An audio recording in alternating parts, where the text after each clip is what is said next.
can't tell you how many transactions that get turned down that are doable. No offense, but not all lenders are equal. We try to sell all the value that we have and build that rapport and that relationship. What is really hard to do is to sell somebody you're gonna need me when shit hits the fan. So true. And they're like, oh yes, I'm gonna save $50 a month by going to this person that's never gonna answer my freaking phone call. I can't get any guidance, and then I'm just gonna be frustrated all the way through. Yeah. There has been some major changes when it comes to conventional home financing. So it used to be, kind of prior to maybe 2 years ago-ish, it used to be that second homes or vacation homes, the interest rates were very similar to primary residence interest rates, They were usually like maybe a point over. Maybe an eighth over in rate, maybe a quarter max, but very, very, very similar. Well, the conventional loan lending guidelines changed. So Fannie Mae and Freddie Mac came out about 2 years ago and said, you know what, these loans are higher risk. So now, instead of essentially pricing them or making the rates closer to primary residence, we're gonna move that over to investment properties. So now they're aligning from a cost standpoint to an investment property. Well, that's like a material shift in just that one market. So break that down for a second. So the cost piece, like the difference between primary residence and second home / investor, like what are they looking at differentiation wise? Well, it depends on the down payment. It depends on the credit score. So it could be anywhere from, let's say, a half a point to a full point in interest rate. So like if today's rates are, you know, whatever, let's say low 7s, it could be low 8s for a second home or an investment property. Again, depending on down payment and credit and reserves, those are all factors. The key here is that the mortgage market always evolves. So what was yesterday? What was yesterday? What, you know, Fannie Mae and Freddie Mac came out and said, hey, yeah, we're gonna now require different, what they call LLPAs, so loan level pricing adjustments.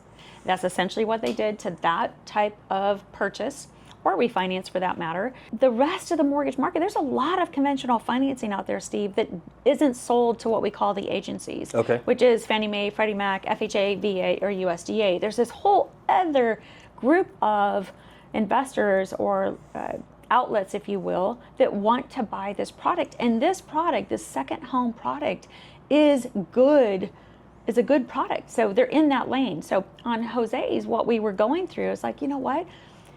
The traditional mindset of a loan officer is to be, you sell it Fannie or Freddie, conventional. That's just where we go. We're just like, oh, that's just what you do. But we're just not traditional. It's the easy thing. If it fits in these guidelines, we know where we can sell the product. Easy, right? And so we were kind of getting into it on Jose's. We're like, oh my gosh, there's this whole other option here. And we ended up saving about 5/8 in rate. That's material.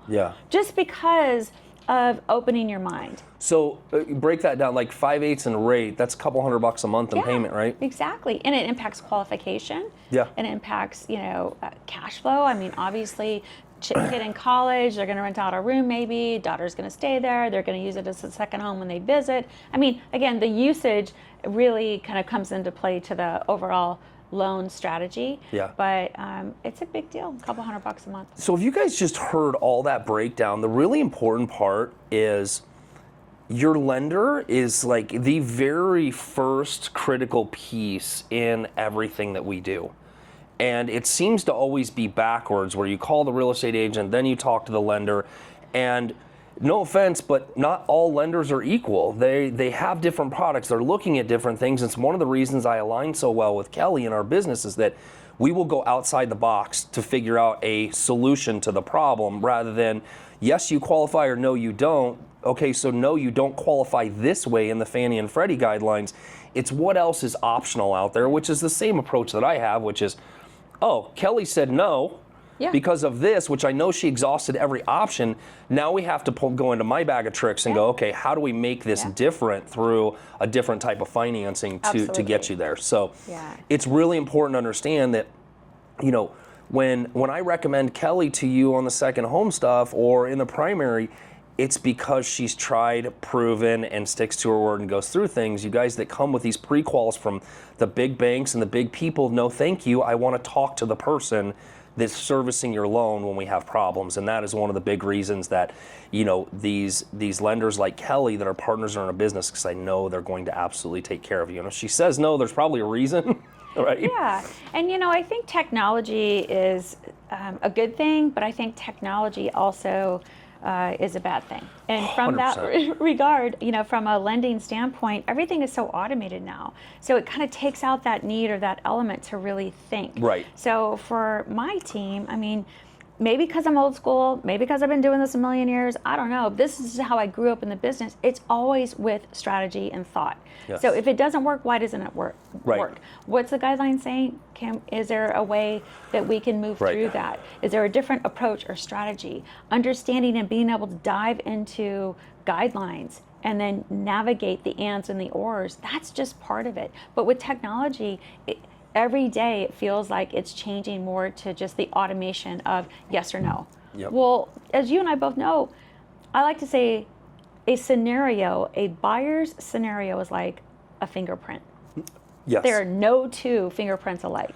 And there's so many variables to everybody, which is the same reason that one loan doesn't fit the consumer. So true. And just like one way we sell a house doesn't fit the consumer on my side. Yeah.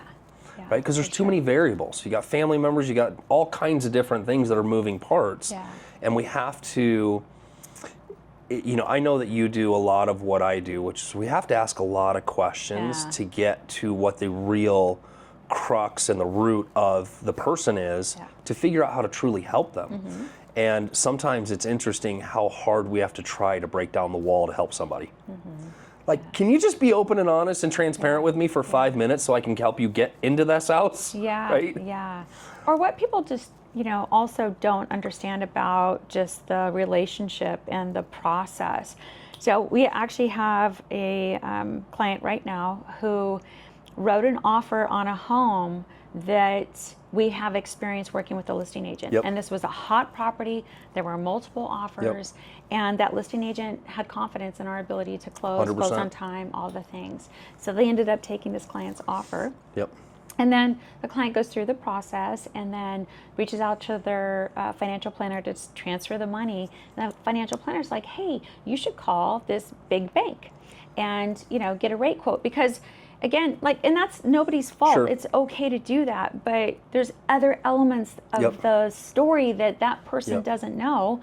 So then, reaches out to the big box and their rate was slightly better. Yep. I mean, just tiny. Actually, it was the same rate. It was just a little difference in cost. But in that case, the client is like, well, I'm going to have to go that direction for X dollars. Okay. Well, the listing agent with the Arizona contract wouldn't allow them to change lenders without extending close of escrow, incurring a cost because this investor has hard money on that loan, right? Yep. And so it was just interesting. And so I think that there's so much that goes into the dynamic of it doesn't matter what we buy today, whether we're buying money through a loan, whether we're buying a car, whether we're buying your expertise and your contract negotiation experience as a real estate agent, there's a associated value with that. And I think people don't quite understand how our industries work. So it's not just a rate. It's just not like you push a button and then you're like, oh, here's your rate today. Not all lenders have the same rates. Why? It's very confusing for people. Yes. Not all real estate agents have the same rate. They don't. Right. What is the rate? There's no what is the rate? It all varies. And I think really just taking a step back, and you said it right, and that is making sure we're asking the right questions so we can bring the value, we can help them achieve their objective and do it. I'm not saying, we're not competitive, you're not competitive, we're all in that same space, but you get down to this isn't like buying a phone. Yeah, I mean the reality here's where the reality is when we have the front-facing conversation, we try to sell all the value that we have and build that rapport and that relationship. Yeah. What is really hard to do is to sell somebody you're going to need me when shit hits the fan. So true. And they're like, oh yes, I'm going to save $50 a month by going to this person that's never going to answer my freaking phone call. I can't get any guidance, and then I'm just going to be frustrated all the way through. Yeah. And you're willing to do that over $50 a month. Yeah. And I don't know if it's a time in life that you get to where I'm more about paying for service, ease, and convenience and expertise at all cost than I am saving a buck. Yeah. Because there's been too many times in my life where you've gone for the cheaper version, you end up buying 2 times the cheaper version that you should have just bought the expensive version in the first place, right? Well, that's what happened in this situation. So the listing agent and the buyer's agent reached out to the big box, bank, and that person was located in the northeast part of the country, so different time zone. That person did not work after hours of the weekends. They couldn't get a hold of the person. The person would not give them their cell phone, would not have any access, had to call the main number, and just had a hard time even connecting with the loan officer. So that gave them no warm and fuzzy that the whole thing was going to come together. And I think that's exactly what you're saying. We're not all created equal. And hey, there's going to be other people out there that can do things we can't do. Sure. Things you can't do. That's okay. But knowing your space, you're pretty good at what you do. Yeah, and I think for anybody that's, wanting to save money, go get run through the big bank process. Knock yourself out. Yeah. If you're okay with that aggravation, frustration, and not having somebody there to walk you through things, knock yourself out, right? Or lack of strategy. Right. Because again, that's a big piece of this. I can't tell you how many transactions that get turned down that are doable 100%. by other lenders. And all they're missing is just the strategic part of asking really great questions, looking at the overall picture, and then backing into it and not taking the easy kind of linear answer approach. Oh, okay, well, maybe there's a different way that this would make sense, and being able to present that to a buyer, and then, you just see their eyes light up like, I could do that, you can do that, like that would work? Yeah, that would work, and that would increase your price point to this amount. Right. We see so much opportunity right now in this market because we have sellers that are willing to, in some cases, not all cases. I mean, there's still parts of this valley where there's multiple offers Yeah, I think the key is that when you get a buyer in, let's just talk about how many buyers are sitting there on the sideline right now. So many, Steve. So many. What's the hang up? Affordability, especially for just the in entry-level buyer. It's a payment. But they have down payments. They can do all those things, right? Or there's so many down payment assistance programs right now. I mean, they're just coming out almost feels like weekly, So I think that the solve for the down payment is being taken care of through the lending component, but it's the payment and being comfortable with the payment. And on that regard, I think there's so many strategies that can happen that can help with that runway into an ultimate payment. So I'd love to get your insight on what are you seeing? What are you doing? Well, I see the same thing. You get a lot of declines, people not knowing that there's other ways to solve for this, right? I'm going to go back to one of the stories that we have, which, is really something that works in this market for buyers and sellers if they want to solve for things. And it was, I forget their name, but you remember when you called me, it was that one that was like in Maryville, like, oh yeah, I don't know, 250, the nice family, they just, something screwed up right at the end, right? That's right. It was like, how do we do this? How do we fix this? They need 6 months to qualify, but they've already done everything. And so, I was able to step in and buy the house for them, let them move in, and then you already had the loan pre-qual based on these things, and 6 months later, we redid it. It cost them a little bit of money, but they didn't have to give up the house, right? And give up all the things they had gone through to get the perfect house, because he was a truck driver and needed a place to park a semi, and the house was weird, but it was perfect for them. And we were able to solve that by, bringing me into as another agent into the transaction and buying the house from the listing agent and selling it back to the buyer's agent, and everybody still got paid. Everybody still won. And I think that anytime we get into a market like this where there's an objection, right? So in COVID, the objection was we're getting beat out. So my solution was, cool, I'm gonna go get all the cash I can, I'm gonna buy houses for you cash and sell them back to you so we can stop being beat out. And we did that, I don't know, 100 times for people. It worked out really well, except for one. Now, and that was the reason I brought up the second homes, because I was talking to some clients up in Munns this weekend, and we just got done playing pickleball and we're going through it. And I don't think the general public, for those of us that have had a second home for a while that still have 3% and 4% rates, we don't equate what the current second home market looks like and the expendable income that's out there, right? So let me walk you through this for a second, right? So on a $700,000 home, which is about the average in Munns right now, right? That price range is just sitting. Okay. It's sitting, massive drops, right? What Most a difference motivation wins. Between 2021. Right? Here's why though. $700,000 house, if somebody's making a couple $100,000 a year, they want to have a second home, you have to have $7,000 a month in expendable income. that you can throw out the door, because a second home is thrown out the door. There's no tax write-offs for it. There's the only thing you're getting is appreciation and return on life at the end of the day. So for the normal person, it's like, F a bunch of that, right? Now I look at the sellers and I'm like, okay, half these people don't use their homes. They're sitting there. If somebody wanted to buy a second home, and I'm surprised we don't see this approach more often in this, and it's one of the things I'm working on, which is, why not take a second home that's listed at $700 and lease purchase it? Go, okay, I'm going to cover my mortgage. I have a locked-in price, and the minute the rates, because I would imagine if the rates, and go with me for this for a second, if the rates shift by 1%, it's going to be a feeding frenzy. It's going to be pandemonium. And we're going to go back into multiple offers and all the crap. If doing lease options solves a couple problems, especially anybody that's vacant, they're bleeding money. Rather than doing a $10,000 or $20,000 price drop, why not just lease the house out for what your coverage is with a purchase contract? Here's why it's different than just renting it. The purchase contract ties a family that wants the house, which means they're going to take care of it. They've been given the opportunity, and they get to buy the house the minute the rates come down. So it's a win for everybody in the situation, and the benefit for the buyer is, cool, my price is already locked in, my house is locked in, and I don't have to deal with you crazies. So we're going into this point where in the last market, everybody waited for the prices to come down. They didn't realize rates were going to quadruple.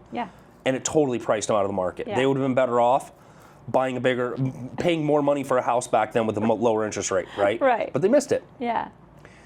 It doesn't mean we shouldn't go out and buy houses and be homeowners. There's just another way to get there. And I think we can all agree that rates aren't going to stay this way forever. Still unknown when they're going to change. But man, I would rather go into that market and figure out and for the first couple of years, you're paying interest only anyway. It's not like it's going towards anything. So on a lease option, it's just a way for, well, one, you get to test out a house.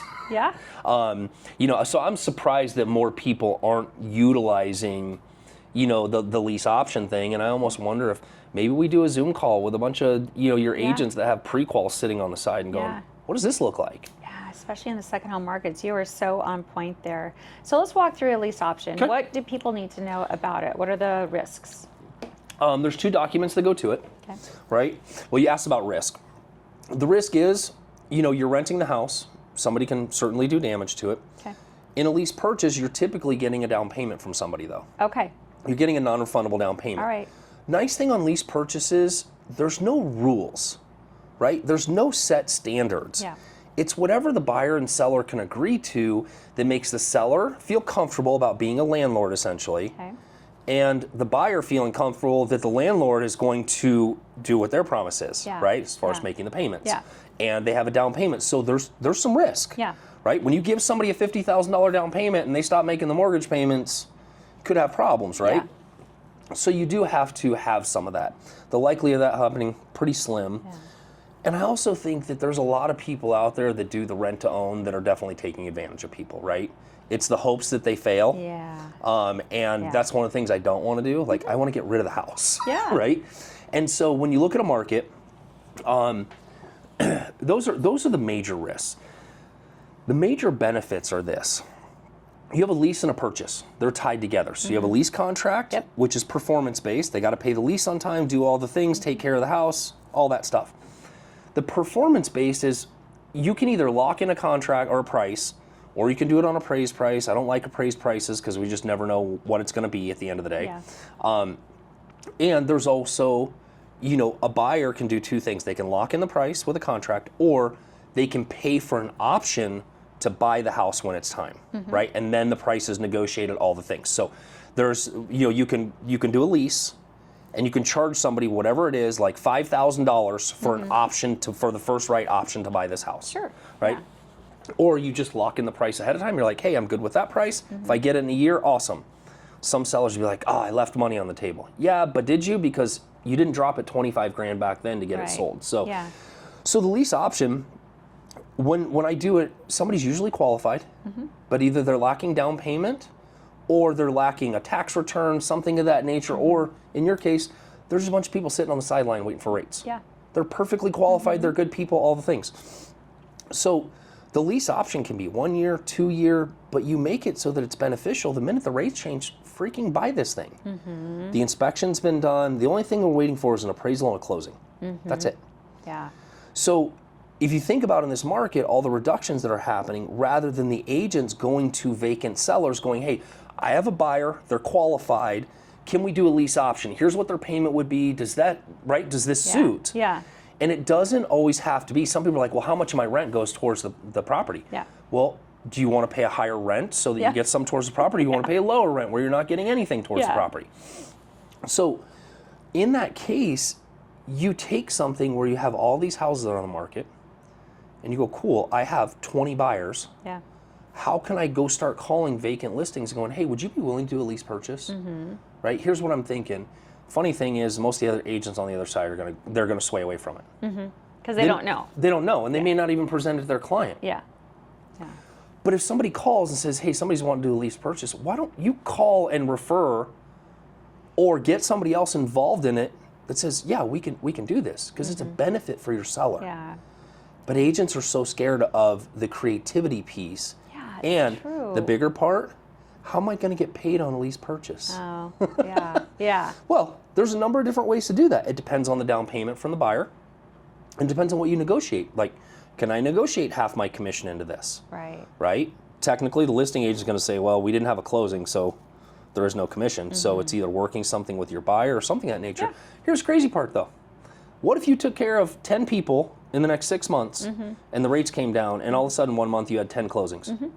Yeah, absolutely. You are absolutely filling up your pipeline for future. Sure. And going, yep. And all it is calls and showing people how it works. Here's the most amazing story I have on a lease purchase. Let's go back to COVID again.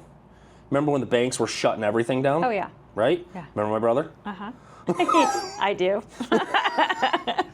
That was like the lease purchase of a century at the end of the day. It was. Oh, my gosh. So, like, when we do this, nobody understands, like, the power of bringing everybody together and solving the problem. Yeah. So we were day before closing. Seller calls. I'm not doing the lease option. So I call my brother, and I get to listen to him scream and yell at me in the phone.